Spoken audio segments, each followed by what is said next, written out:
Frères et sœurs, ce que je suis sur le point de vous raconter pourrait changer votre façon de voir la foi, car bien souvent, nous doutons du pouvoir de la foi et de ce qu'elle est capable d'accomplir. Nous oublions souvent les paroles de notre Seigneur, qui nous enseignent que notre foi peut déplacer des montagnes. Non, ce n'est pas seulement une allégorie. La foi est véritablement capable d'accomplir l'impossible.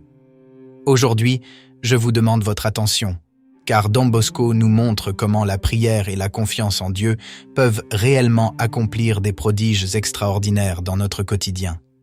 Soyez vous en douter, si vous pensez que tout cela est impossible, je vous invite à prendre quelques minutes pour écouter cette histoire incroyable qui s'est réellement produite et qui est rapportée dans les mémoires biographiques par Don Lemoine, qui cite les paroles du vicaire Don Marchisio, témoin direct des faits.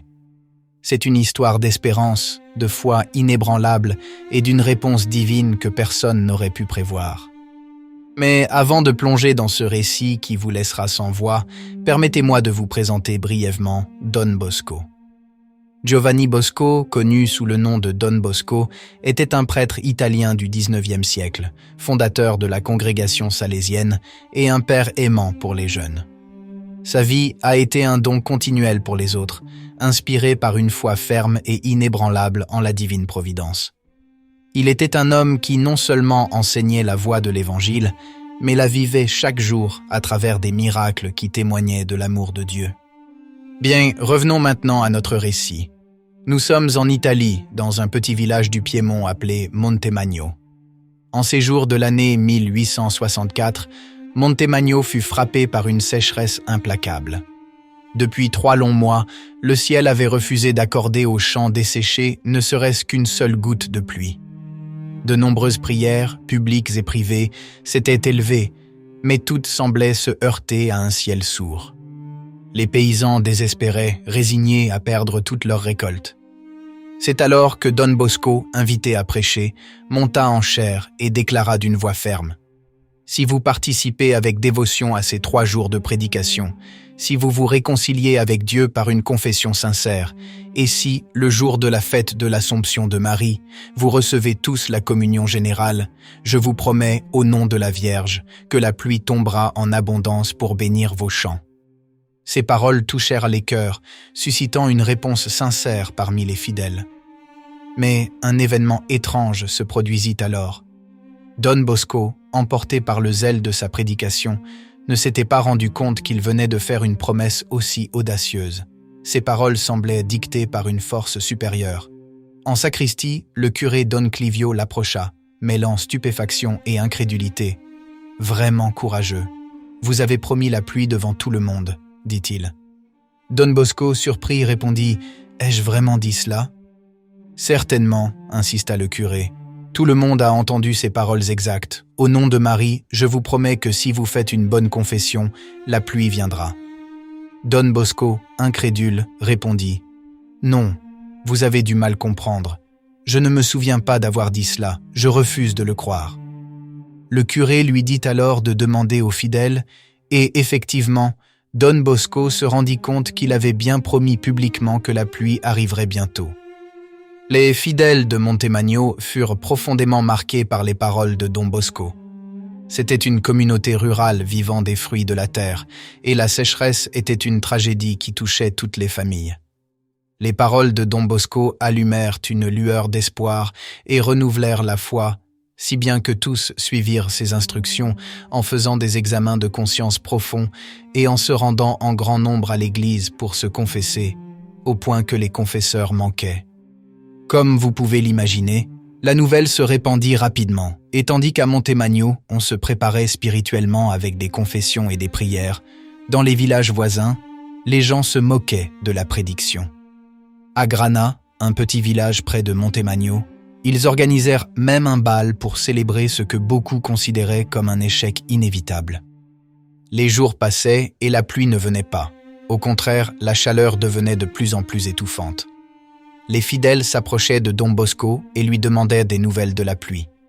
Don Bosco répétait « Enlevez le péché, et la pluie arrivera. » Mais le jour de la fête de l'Assomption de Marie arriva, et le ciel restait implacablement clair, tandis que la chaleur, de plus en plus accablante, semblait se moquer des paroles de Don Bosco. Tout cela le rendait de plus en plus inquiet. Pensif, il se retira dans sa chambre pour prier avec ferveur. De la fenêtre, il entendait le son des trompettes provenant de la fête de Grana, et dans le village, certains avaient déjà préparé des manifestations contre lui. Don Bosco réfléchissait à la manière dont il pourrait justifier sa promesse non accomplie. Quelles paroles il pourrait utiliser pour rassurer les fidèles. Arrivé à la sacristie, il trouva le marquis Fassati qui l'attendait et qui s'approcha de lui en disant « Don Bosco, cette fois, vous avez échoué. Vous avez promis la pluie, mais ici, il n'y a rien de tel. » Bien qu'il gardât son calme en apparence, Don Bosco était profondément préoccupé par la promesse qu'il avait faite et par la manière dont il devrait bientôt expliquer l'absence de pluie. Il décida alors d'appeler le sacristain et lui demanda de courir au château du baron Garofoli, d'où il pourrait mieux observer le ciel et voir s'il y avait un quelconque signe de pluie à l'horizon. Le jeune homme se précipita, mais revint avec une réponse peu encourageante. Le ciel est clair. Il n'y a qu'un petit nuage à l'horizon, avec une forme qui ressemble à l'ombre d'une chaussure. Don Bosco prit son étole pour la célébration, et encore une fois, des fidèles s'approchèrent de lui en lui demandant ce qu'il devrait faire si la pluie ne tombait pas.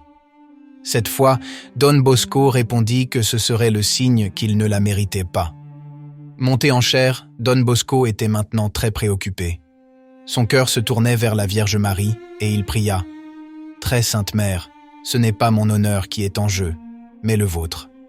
Que diront les moqueurs si les espoirs de ces fidèles, qui ont fait tout leur possible, sont déçus ?»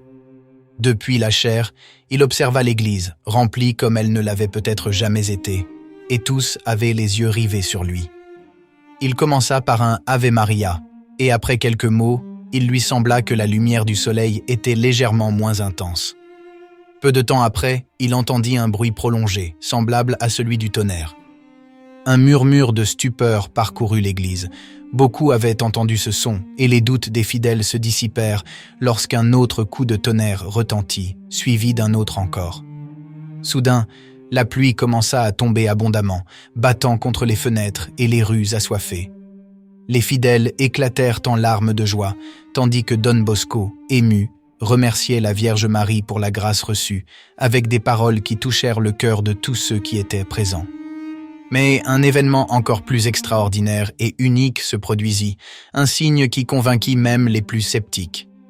La pluie ne tomba que sur le petit village de Montemagno.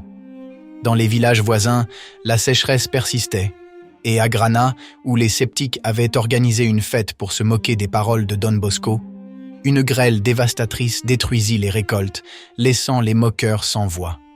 Frères et sœurs, ces faits ne sont pas le fruit d'un conteur imaginatif, mais ils se sont réellement produits le jour de la fête de l'Assomption de Marie en 1864.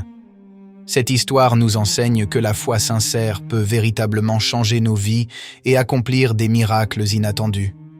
Dieu n'abandonne jamais ceux qui s'en remettent à lui avec un cœur humble et confiant. Combien de fois nous laissons-nous submerger par le doute et le désespoir, alors que nous pourrions simplement faire confiance à sa providence? Ne doutez jamais du pouvoir de la foi et de l'aide de Dieu, car comme nous l'a montré Don Bosco, non seulement Dieu ne nous abandonne jamais, mais la foi peut accomplir l'impossible. Même dans les moments d'épreuve les plus difficiles, lorsque la vie semble nous mettre à l'épreuve au-delà de nos forces, la foi nous soutient, nous guide et nous permet de surmonter tous les obstacles.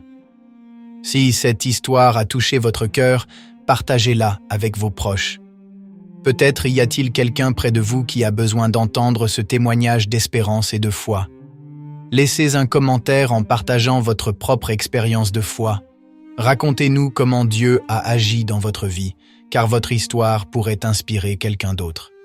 Enfin, abonnez-vous à notre chaîne pour découvrir d'autres histoires extraordinaires qui nous montrent la puissance de Dieu dans notre vie quotidienne. Que Dieu nous bénisse tous.